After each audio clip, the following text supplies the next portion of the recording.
Hello friend, मैं हूं दीपक और स्वागत है आपका अपने तक जी क्लासेज में। हम लोग पढ़ रहे हैं अध्याय 3, जिसमें ये इस चैप्टर का नाम क्या है, दो चर वाले रैखिक समीकरण युग्म। इसमें प्रश्नावली 3.5 हम लोग पढ़ रहे हैं। इसका पहला, दूसरा, तीसरा क्वेश्चन इसके पहले वीडियो में हो चुका था। इस वीडियो में हम लोग पढ़ेंगे क्वेश्चन नंबर 4।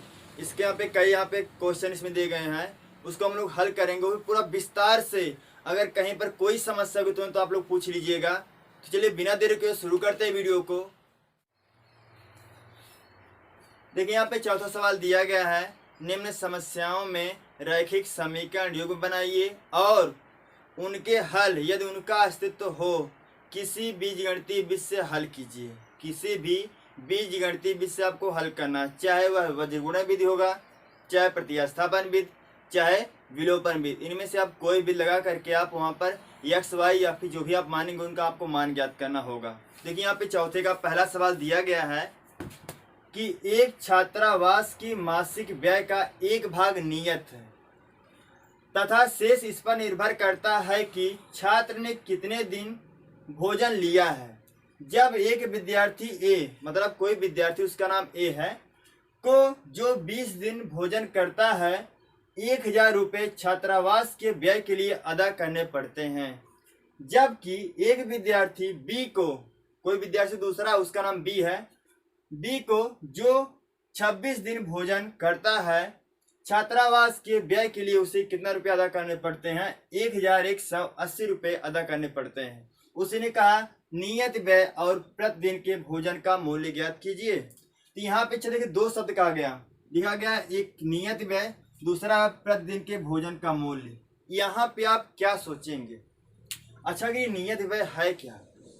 यहाँ पे ये नियत व्यय क्या है, आप क्या सोचेंगे? यहाँ पे मान लीजिए यहाँ पे कह दिया कि प्रतिदिन के भोजन का मूल्य, यहाँ पे हम जान चुके भाई, हम कुछ भी मान सकते हैं वहाँ पे।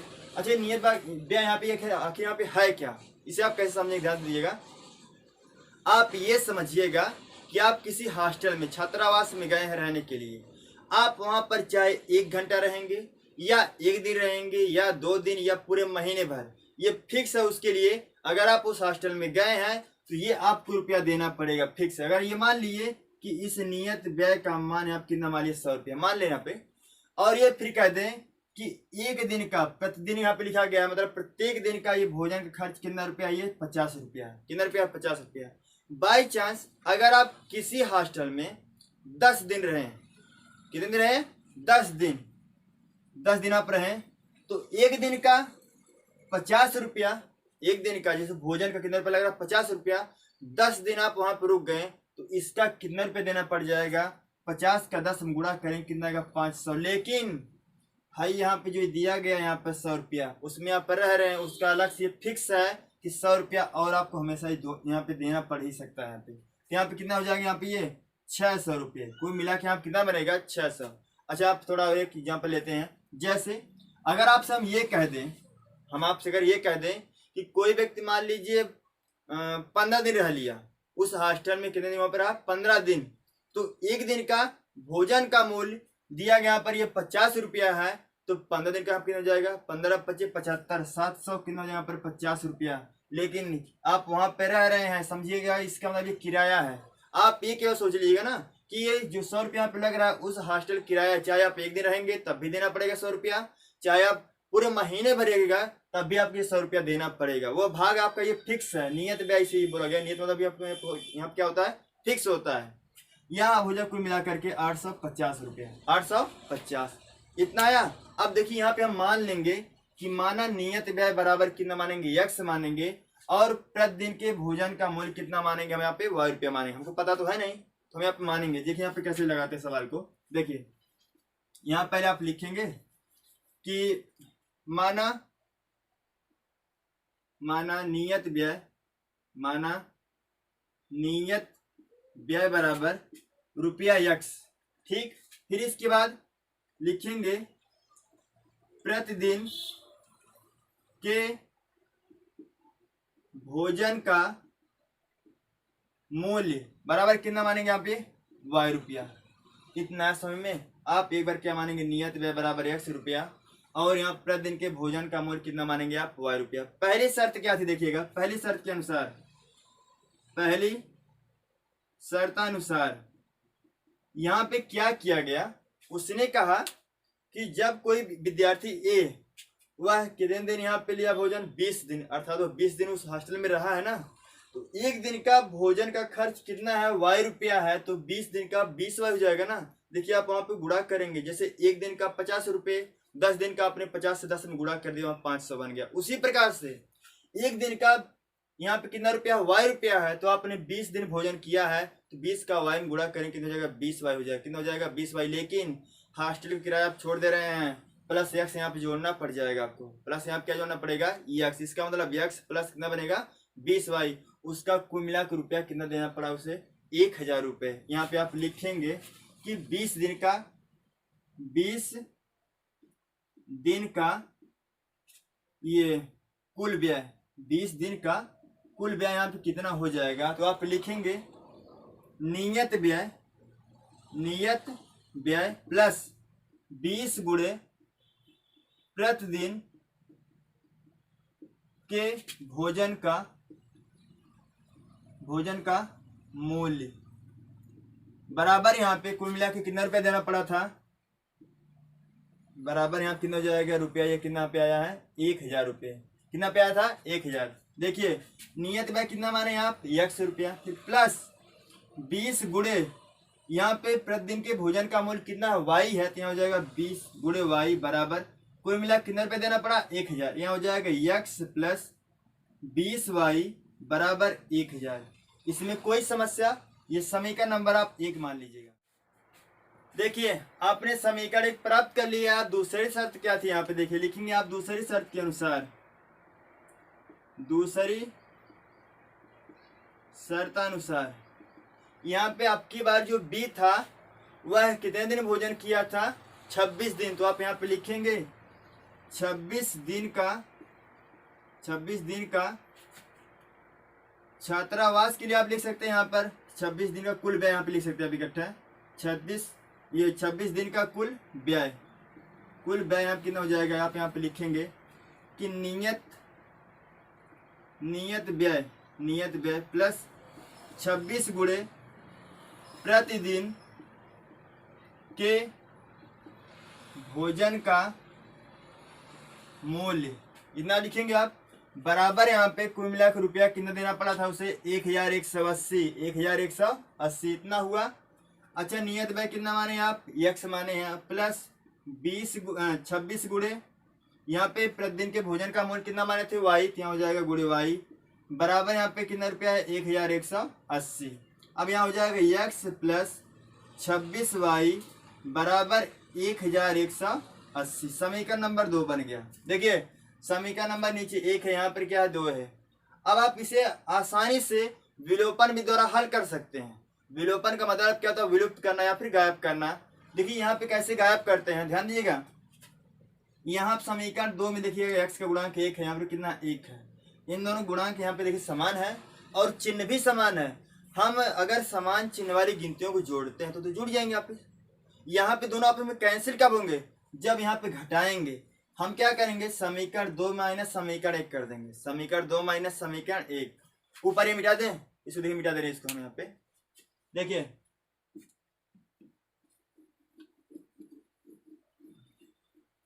यदि हमारी वीडियो आपको पसंद आए तो कृपया लाइक शेयर और कमेंट करना ना भूलें। आप लोगों को बार बार ये कहना पड़ता है जी। हाँ देखिए यहाँ पे क्या करेंगे, लिखेंगे समीकरण 2 माइनस समीकरण 1 से, ठीक। समीकरण 2 पहले लिखिएगा, x प्लस 26y बराबर 1180। फिर यहाँ पे लिखेंगे x प्लस 20y बराबर कितना, यहाँ पे ये 1000 है। तो आप घटाइए। आप जानते हैं घटाते वक्त जो दूसरा समीकरण होता है इसका चिन्ह बदल जाता है। यहाँ पर ये प्लस, यहाँ क्या हो जाएगा माइनस, प्लस माइनस प्लस है माइनस, ये तो कट गया यहाँ से। अब 26y में से आप 20y घटाएंगे, कितना पे आएगा 6y बराबर, इसमें से आप ये घटाएंगे कितना यहाँ पे आएगा 180 आएगा। अब इधर 6 से गुणा है, उस तरफ जाएगा भाग बन जाएगा। तो आप 6 से अगर भाग करेंगे तो यहाँ कितनी बार जाएगा, 30 बार। कितनी बार जाएगा, 30 बार। आपने किसका मान निकाल लिया, y का। अब लिखेंगे यहाँ पे y का मान समीकरण चाहे जिसमें रख दीजिए, पहले में या फिर दूसरे में, आप पहले में रख दीजिए। यहाँ पर समीकरण 1 में रखने पर देखिए, अगर हम रखते हैं यहाँ पे y का मान, तो यहाँ पे लिखेंगे x प्लस 20 गुणे, देखिए 20 गुणे y के स्थान क्या लिखेंगे आप, 30 लिखेंगे, बराबर कितना यहाँ पे लिखा गया है 1000। देखिए यहाँ पे लिखा गया है कि x प्लस 20y बराबर कितना पे 1000 है। हमने y के स्थान पे क्या लिख दिया, 30 लिख दिया। x प्लस गुणा करेंगे कितना हो जाएगा यहाँ पे 600 बराबर 1000। तो यहाँ से x बराबर कितना आएगा 1000 माइनस 600 करेंगे तो x बराबर कितना आ गया यहाँ पर 400। x का मान कितना आ गया 400। इसका मतलब क्या है, लिख देंगे आप यहाँ पे लास्ट में कि नियत व्यय बराबर रुपया 400। फिर इसके बाद लिखेंगे कि प्रतिदिन के भोजन का मूल्य बराबर कितना यहाँ पे लिख देंगे लास्ट में 30 रुपया। ये आया समझ में, उम्मीद करते हैं आपको समझ में आया होगा। अब चलते हैं अगले क्वेश्चन की ओर। देखिए यहाँ पे चौथे का दूसरा सवाल दिया गया है, एक भिन्न 1/3 हो जाती है जब उसके अंश से 1 घटाया जाता है, और वह 1/4 हो जाती है जब हर में 8 जोड़ दिया जाता है, वह भिन्न ज्ञात कीजिए। हम बताए थे आपको, जब भी ये भिन्न वाला सवाल पूछता है तुरंत आप मान लीजिएगा वहां पर कि माना वह भिन्न क्या x बटे में y है, x बटे में y। आप तुरंत यहाँ लिखिएगा कि माना वह भिन्न बराबर x बटे में y। अगर आप मान लिए तो आसान हुआ, तुरंत हो जाएगा। क्या करेंगे देखिए यहाँ पर कैसे, यहाँ पे आप लिखेंगे कि पहली शर्तानुसार यहाँ पे क्या बने, ध्यान समझिएगा। पहले आप लिखेंगे यहाँ पे x बटे में y, ये भिन्न लिख दीजिएगा। उसने कहा कि एक भिन्न 1/3 हो जाती है कब, जब उसके अंश से 1 घटाया जाता है। इसमें अंश कौन बताइए, अंश यहाँ पे x है और यहाँ पे हर क्या है y है। तो इसके अंश से अगर हम 1 घटा देंगे तो वह कितनी बन जाएगी, 1/3 बन जाएगी। वो खुद कह रहा है कि वह कितनी बन जाती है 1/3। अब हमने यहाँ पे बराबर लिख दिया 1/3। अब 3 गुणा कीजिए, यहाँ पर 3 का यहाँ पे गुणा करेंगे 3x प्लस माइनस 3 कम 3 हो गया, बराबर कितना हो जाएगा y का 1 में गुणा करेंगे y बन जाएगा। पक्षांतर कर दीजिए, यहाँ हो जाएगा 3x, इधर आएगा माइनस y हो जाएगा, ये माइनस में उस तरफ जाएगा प्लस हो जाएगा, बराबर 3 हो गया। समीकरण नंबर इसे आप 1 मान लीजिएगा। दूसरी शर्त देखिएगा, दूसरी शर्तानुसार यहाँ पे क्या कह रहा है, पहले लिखेंगे आप x बटे में y। उसने कहा वह 1/4 हो जाती है कब, जब हर में 8 जोड़ दिया जाता है। इसका हर यहाँ पे क्या है, ये y है, इसमें 8 जोड़ दीजिए यहाँ पर।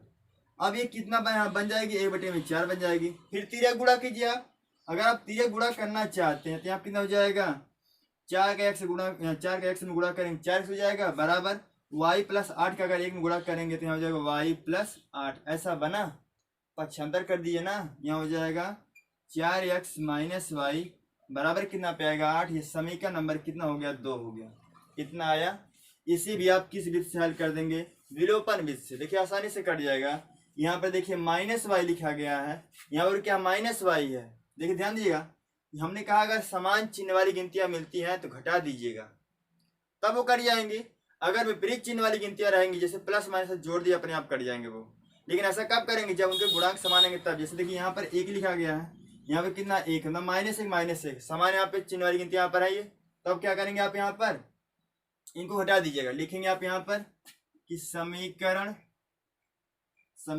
चाहे इसमें चाहे उठाइए, यहाँ पे समीकरण 1 - 2 से, समीकरण 1 - 2 से समीकरण 1 लिखिएगा यहाँ पर 3x माइनस वाई बराबर यहाँ पे 3 लिखा गया, यहाँ पे लिखा 4x माइनस वाई बराबर 8 लिखा गया।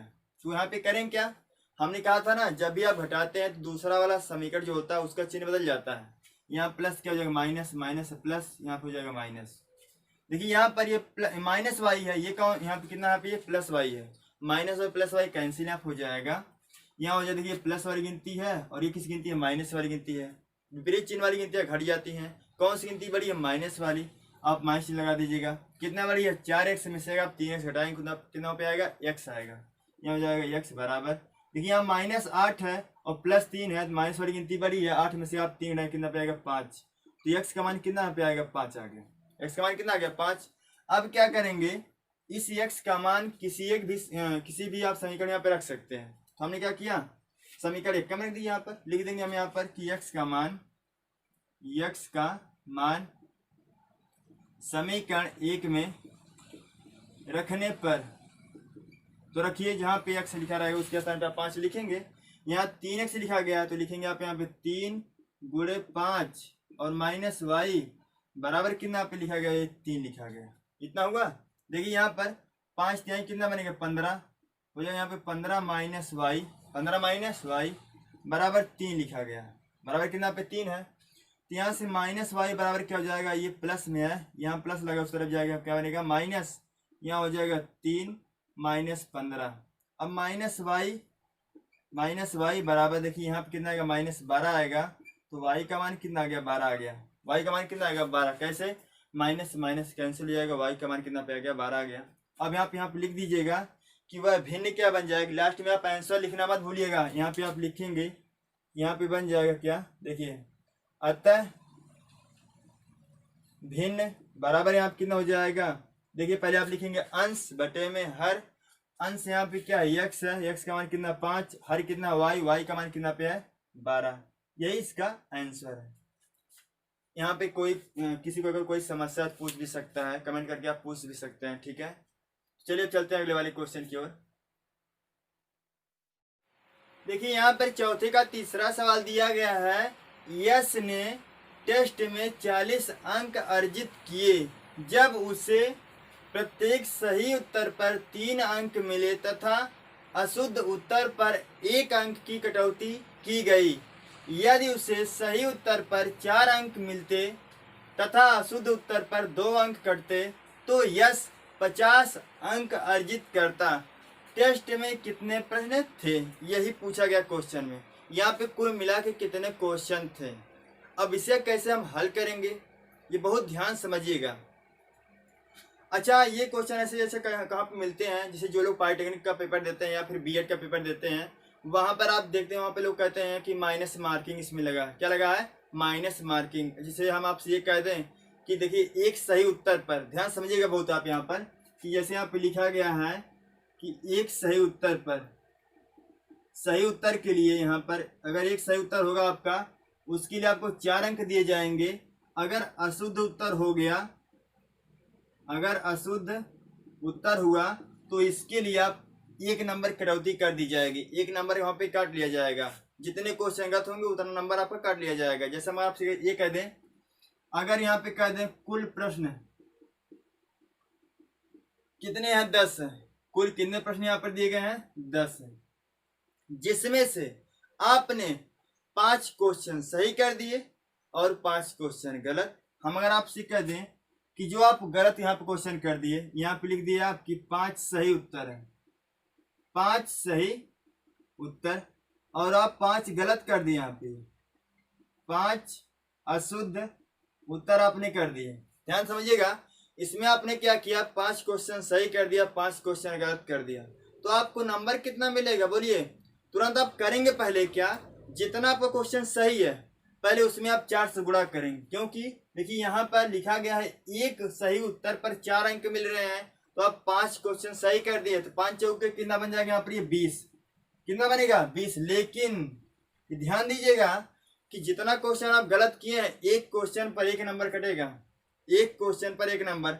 आप कितने गलत उत्तर कर दिए यहाँ पर, ये 5, तो 1 में 5 से गुणा करें कितना हो जाएगा 5 है ना, होगा 1 से 5 गुणा करें कितना हो जाएगा 5, तो आप 5 घटा दीजिएगा तो यहाँ पे कितना आएगा 15, अर्थात आपको कोई मिला के नंबर कितना मिला 15। सोचिए यहाँ पे। अच्छा, फिर से दूसरा अच्छा क्वेश्चन बता दें आपको, जैसे हम ये कहते हैं कि आपने यहाँ पर कुल कितने क्वेश्चन यहाँ पे थे 10, कितने थे यहाँ पे 10, लेकिन आपने क्या किया 8 क्वेश्चन सही कर दिया, आपने यहाँ पे 8 क्वेश्चन क्या किया सही कर दिया। तो तुरंत सोचिएगा कि 8 क्वेश्चन कितना हमको नंबर मिलेगा उस समय, तो 8 में आप 4 से गुणा करेंगे कितना हो जाएगा यहाँ पर 32, कितना बनेगा यहाँ पर ये 32। फिर सोचिएगा अच्छा, हमने कितना क्वेश्चन गलत कर दिया? 2 क्वेश्चन। कितने क्वेश्चन? 2 क्वेश्चन। और एक गलत क्वेश्चन पर, जैसे एक गलत आप उत्तर अगर दिए यहाँ पे, तो उसका 1 नंबर कटेगा। आपने 2 गलत कर दिए तो उसका कितना कटेगा? 2 कटेगा। तो यहाँ पे आप क्या करेंगे? 2 हटा दीजिएगा। यहाँ पर कितना हो जाएगा? 30। कितना हो जाएगा यहाँ पर? 30। अच्छा देखिए, यहाँ पर आपने कितना गलत अपने उत्तर कर दिया? यहाँ पे ये 2 अशुद्ध उत्तर कर दिया। अगर आपसे कोई पूछेगा कुल कितने प्रश्न थे, तो इन दोनों जोड़ दीजिएगा। आप 8 में 2 जोड़े कितना हो जाएगा? 10। कुल मिला के प्रश्न कितने थे? 10 थे, जिसमें से आपने 8 सही कर दिया, 2 आपने क्या किया? गलत कर दिया। तो यहाँ पे पूछ रहा है कुल कितने प्रश्न थे। अगर हम आपसे ये कह दें कि आपने 10 क्वेश्चन सही कर दिए, आपने कितना क्वेश्चन सही किया? 10, और आपने 15 क्वेश्चन गलत कर दिए। 15 क्वेश्चन आपने क्या किया? गलत किया। तो कुल मिला के क्वेश्चन कितने थे यहाँ पर? सही क्वेश्चन और गलत, यहाँ पे जो उत्तर आपने दिया सही उत्तर और यहाँ पे गलत उत्तर अगर आप यहाँ पे जोड़ेंगे तो कुल मिला के कितना हो जाएगा यहाँ पर? ये 10 और 15 कुल मिला कितना बनेगा? 25 बनेगा। कितना बनेगा? 25। इसका मतलब कि कुल प्रश्नों की संख्या कितनी है? यहाँ 25 है। कितनी? आप चलिए इसे आप मान के लगाते हैं। यहाँ पे आप पहले मानेंगे क्या? कि माना सही उत्तरों की संख्या, माना सही उत्तरों की संख्या बराबर x, और अशुद्ध मतलब जो उसने गलत कर दिया था, उत्तरों की संख्या बराबर y। हम अगर आप ये कह दें कि आपने 5 क्वेश्चन गलत कर दिए और 5 क्वेश्चन सही कर दिए, कोई मिला कि क्वेश्चन कितने थे? तो आप कितना कहेंगे? 10 कहेंगे। कितना कहेंगे? 10। तो आप यहाँ पे दोनों जोड़ दीजिएगा। यहाँ पे लिखेंगे वो पूछा क्या है कि टेस्ट में कितने प्रश्न थे, कुल मिला कितने प्रश्न थे, यहाँ पे लिख देंगे आप यहाँ पर कि कुल प्रश्नों की संख्या बराबर, कुल प्रश्नों की संख्या बराबर यहाँ पे लिख देंगे x प्लस वाई। इतना आया ये। अब देखिए आप पहली शर्त के अनुसार यहाँ पे क्या मानेंगे? देखिए यहाँ पे पहली शर्त के अनुसार, पहली शर्त के अनुसार उसने क्या कहा कि उसे 40 अंक मिले उसे। लेकिन कब? जब एक सही उत्तर पर उसे 3 अंक मिले। अच्छा, उसने कितने सही अंक किए हैं? सही उसने कितने किए? यहाँ पे ये सही उत्तर यहाँ पे संख्या कितनी? यहाँ पे x है। सही उत्तरों की संख्या कितना माने यहाँ पे आप? x। तो अगर एक सही उत्तर पर उसे 3 अंक मिलते हैं, उसने x से यहाँ पे सही किया है, तो आप क्या करेंगे? 3 से आप x में गुणा कर दें। कितना बनेगा यहाँ पे? 3x। कितना यहाँ पे हो जाएगा? 3x। फिर इसके बाद जैसे आप हम ये बताए थे कि अगर हम आपसे ये कह दें कि आपने 10 क्वेश्चन सही कर दिए, 10 क्वेश्चन क्या किए? सही कर दिए, और एक सही क्वेश्चन पर आप सही उत्तर आप लगा दिए, उसका यहाँ पे 3 नंबर मिल रहा है। 10 क्वेश्चन कितना मिलेगा? 10 3 30। इसका मतलब आपने उसका गुणा कर दिया, तो यहाँ पे 3 का हमने x में गुणा कर दिया, और उसमें से घटाएंगे आप कितना? एक गलत उत्तर या फिर एक अशुद्ध उत्तर पर यहाँ पर कितने नंबर की यहाँ पे कटौती की जाती है? 1 नंबर की। तो हमने कितना नंबर गलत कर दिया? यहाँ पे देखिए अशुद्ध उत्तरों की संख्या बराबर कितना माने हम? y।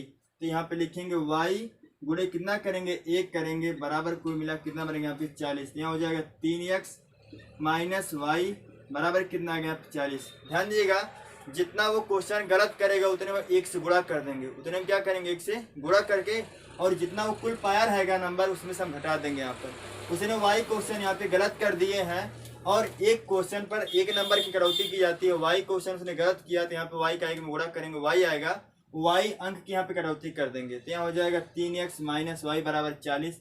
ये समीकरण नंबर 1 मान लीजिएगा।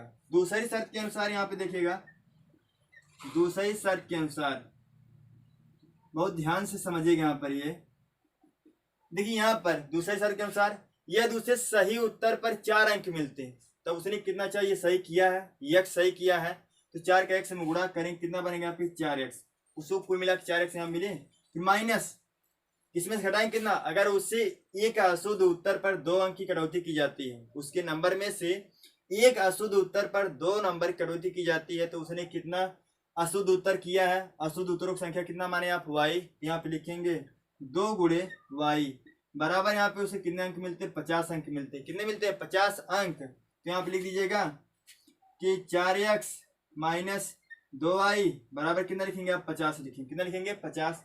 ये किसी से कट रहा है, ये किसी से कट जाएगा, तो आप काट दीजिएगा। 2 से अगर आप काटते हैं तो यहाँ जाएगा 2x माइनस वाई बराबर कितना पे आएगा? 25 आएगा। कितना पे आएगा? 25।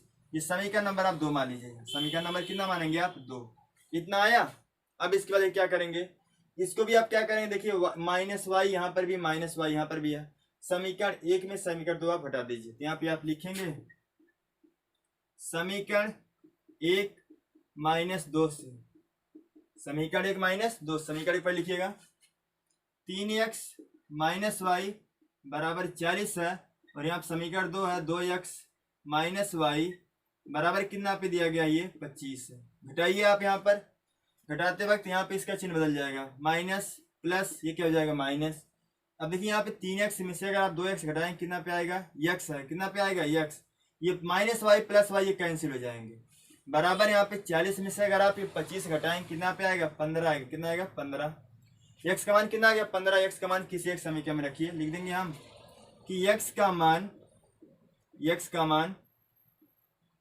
समीकरण 1 में रखने पर, समीकरण 1 में रखने पर, तो आप रखिएगा समीकरण 1 कहाँ पर, यहाँ पर देखिए यही है, लिखेंगे यहाँ पर कि 3 गुणे x के स्थान कितना लिखेंगे हम 15 लिखेंगे, और माइनस वाई बराबर कितना लिखा गया यहाँ पे 40, कितना हुआ 15 का 3 में गुणा करने पर तो यहाँ 45 हो जाएगा, 45 माइनस वाई बराबर 40 है। इस तरह देखिए यहाँ पर ध्यान समझिएगा आप, यहाँ पर ये प्लस 45 है, उधर जाके यहाँ क्या बनेगा -45, यहाँ हो जाएगा माइनस वाई बराबर 40 माइनस 45, ये जो माइनस वाई बराबर -5, तो यहाँ पर बताइएगा y का मान कितना आएगा, यहाँ पर 5 आएगा, y का मान कितना आ गया 5। उसने पूछा क्या है कि कुल प्रश्नों की संख्या, टेस्ट में कुल कितने प्रश्न थे, तो हमने क्या यहाँ पे क्या लिखा है x + y, अर्थात x के स्थान क्या लिखेंगे 15 और y के स्थान क्या लिखेंगे 5, 15 में आप 5 जोड़ेंगे कितना पे आएगा 20 आएगा। इसका मतलब टेस्ट में कुल कितने प्रश्न थे, 20 प्रश्न थे। आप यहाँ पे लिख दीजिएगा, देखिए यहाँ इसको मिटा दे रहे हैं, यहाँ पे आप लिख दीजिएगा लास्ट में कि कुल प्रश्नों की संख्या, कुल प्रश्नों की संख्या बराबर x + y बराबर 15 + 5 बराबर कितना आएगा 20, यही इसका आंसर हो जाएगा। ये आया समझ में।